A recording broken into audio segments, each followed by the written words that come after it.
Welcome, my friends, to another installment in our One Piece What If series, where Kuina doesn't die. This will be the third part of the story, and things are about to heat up for Kuina. Before we dive into part 3, please hit the thumbs up button if you like this video, subscribe, and share it with other One Piece fans. Now let's dive in. We pick up moments after Kuina and Ace have defeated the giant monkeys. What's the D stand for? Kuina asked with a curious look on her face. Oh, I have no idea, Ace replied. I have it. My grandpa has it, and my little brother does too.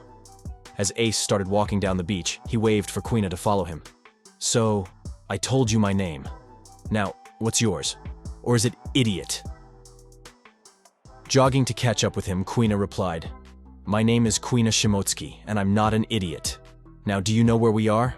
I don't remember seeing this island on my map. While walking down the beach, Kuina learned that they were on Sixus Island. Most of the island was a desert, and the woods were the only place to find food. It was there that Ace had found and eaten the flame fruit. She also learned there was another person on the island with him.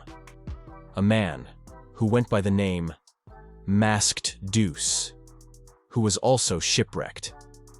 As they continued to walk, Ace said, I need to get back to Masked Deuce empty-handed and with an empty stomach again. How long has it been since you last ate anything? It's been 3 days for me, Kuina replied. Ace thought for a moment. Minus the devil fruit, I'd say it's been 5 days. 5 days without food, and he's still that strong. I can't believe it, Kuina thought to herself. That's when she looked in the distance and saw her little fishing boat washed up on shore. Without hesitation, she ran toward the boat, hoping some of her supplies had made it. When Kuina was a footstep away from the boat, she saw a man with spiky light blue hair rummaging through her bag. Hey! What are you doing? She yelled, drawing her sword to his neck. The man with the spiky light blue hair put his hands in the air, dropping the bag. I'm sorry. Don't kill me. I didn't know anyone else was on this island besides me, and the man looked past Kuina to see Ace standing behind her, laughing. Wait, Ace, do you know her? Tell her to lower her sword and stop laughing, the man said, trying to sound unafraid, though it was clear he was scared. Ace walked up to Kuina, asking her nicely to put her sword away.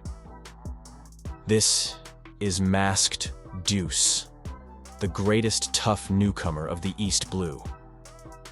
Ace had tears in his eyes from laughing so hard, but his laughter was suddenly cut short by the loud rumble of his stomach. Hearing the sound, Masked Deuce realized something. Wait, you didn't get any food? Masked yelled at Ace as his stomach made the same sound. Kuina grabbed her bag and reached inside, pulling out 3 wet rice balls her father had given her before she left, but hadn't eaten. Seeing the rice balls, Ace and Masked moved so fast Kuina thought they had disappeared and reappeared in front of her, wanting a rice ball.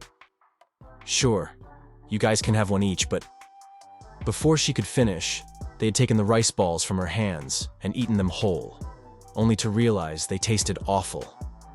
Yeah, sorry about the taste. My dad is a bad cook. That's why I was saving them as a true last resort, Kuina explained. Shortly after, night had fallen, and the 3 castaways gathered around a fire to talk and pass the time. So, Kuina, where are you from? Masked asked, staring at her scar. It's a small village called Shimotsuki Village, here in the East Blue, just like you. Even though you won't tell us exactly where you're from, Kuina replied, noticing Masked turning his head to avoid eye contact. Come on, let him be, Ace said, smiling at both of them. He said he wanted to get away from his family and be free. He's okay in my book. Hey, I have a question, and I know Masked is too scared to ask. How did you get that scar? Running her finger across it, Kuina had a flashback to her last duel with Zoro before replying. I got the scar from my rival in our last duel. When we meet again, we'll battle for the title of world's strongest swordsman. Masked Deuce raised his hand. I hate to point out Before he could finish, Kuina hit him on the head, leaving a lump. Don't tell me I can't be a swordsman. Better yet, the world's strongest, because I'm a woman. I'll prove you and the rest of the world wrong, she declared. Hearing those words, Ace looked at her as if he were looking at himself, understanding what it felt like to be doubted.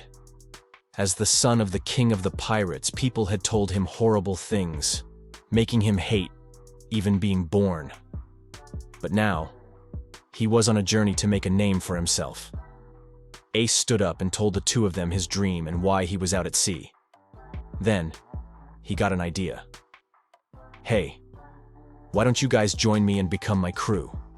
Together, the three of us can make names for ourselves and prove the world wrong.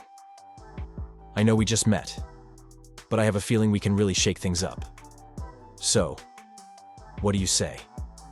Stunned, the two looked at each other, and then at Ace. How do we get off this island? They asked in unison. Pointing at Kuina's boat, Ace said, We're going to fix it up. With Masked's brains, my fire, and, well, your boat. That's how.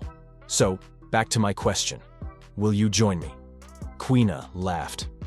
Sure, I'll join, if we can get off this island. And I call vice captain. This way, my name can grow even faster. Masked sighed. Why not? I have nothing better to do, and Ace would be dead without me. So, I'll be the vice captain.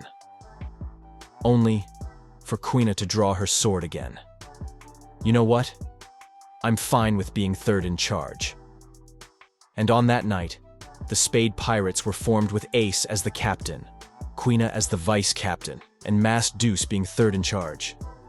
The next day they fixed the boat and set off from the island. This, my friends, is the beginning of the Spade Pirates, but this time with a new vice captain, one strong enough to help make the Spade Pirates one of the most feared crews in the world. But we will get there.